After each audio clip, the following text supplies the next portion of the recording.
ഇൻസ്റ്റൻ്റായിട്ട് തയ്യാറാക്കാൻ പറ്റിയൊരു കരിക്ക് പായസത്തിൻ്റെ വീഡിയോ ആണ് കേട്ടോ ഇന്ന് നമ്മൾ അപ്ലോഡ് ചെയ്യാൻ പോകുന്നത്. നല്ല ടേസ്റ്റാണ് കേട്ടോ ഈ ഒരു പായസത്തിന്. വീഡിയോ സ്കിപ്പ് ചെയ്യാതെ ഫുള്ള് കാണണം. ഇഷ്ടപ്പെട്ടാൽ സപ്പോർട്ട് ചെയ്യണേ. താമസിക്കുന്നില്ല, നേരെ വീഡിയോയിലേക്ക് പോകാം.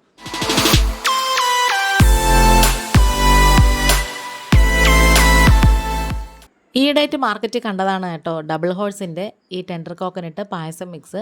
കണ്ടപ്പോഴത്തേക്കും ഒന്ന് വാങ്ങിക്കണമെന്ന് തോന്നി. എന്നാൽ പിന്നെ വീഡിയോ എടുക്കാമെന്ന് വിചാരിച്ചു കേട്ടോ. അങ്ങനത്തെ നമ്മൾ ഈ പാക്കറ്റൊക്കെ ഞാൻ പൊട്ടിച്ചെടുക്കുവാണ്.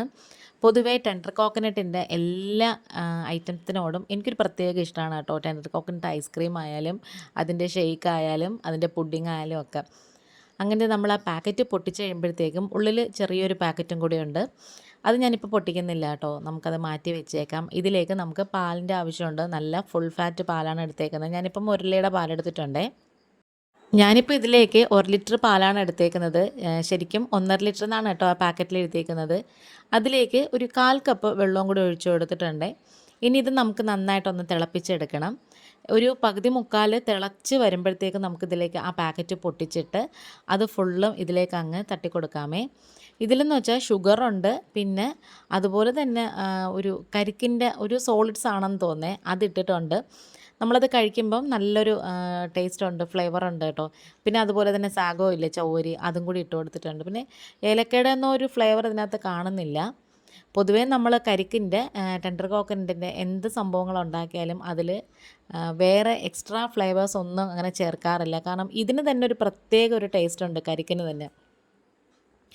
ഇനി ഇത് കൈയെടുക്കാതെ നന്നായിട്ട് ഇങ്ങനെ ഒന്ന് മിക്സ് ചെയ്ത് കൊടുക്കണം.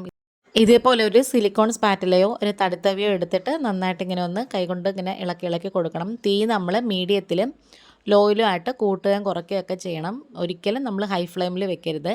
ഇത് ചെറുതായിട്ട് അങ്ങനെ അടിയിലൊക്കെ പിടിക്കും, അതുകൊണ്ടാണേ.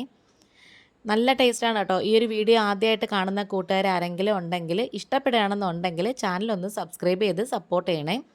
അതുപോലെ തന്നെ നിങ്ങൾ സബ്സ്ക്രൈബ് ചെയ്യുമ്പോഴത്തേക്കും ആ ബെല്ലൈക്കണും കൂടി ഒന്ന് പ്രസ് ചെയ്ത് കൊടുക്കണം. എങ്കിൽ മാത്രമേ എന്നിട്ട് അതിൽ ഓളൊന്നും കൂടെ കൊടുക്കണേ. എങ്കിൽ മാത്രമേ ഞാനിടുന്ന വീഡിയോസൊക്കെ നോട്ടിഫിക്കേഷനായിട്ട് നിങ്ങൾക്ക് കിട്ടത്തുള്ളൂ.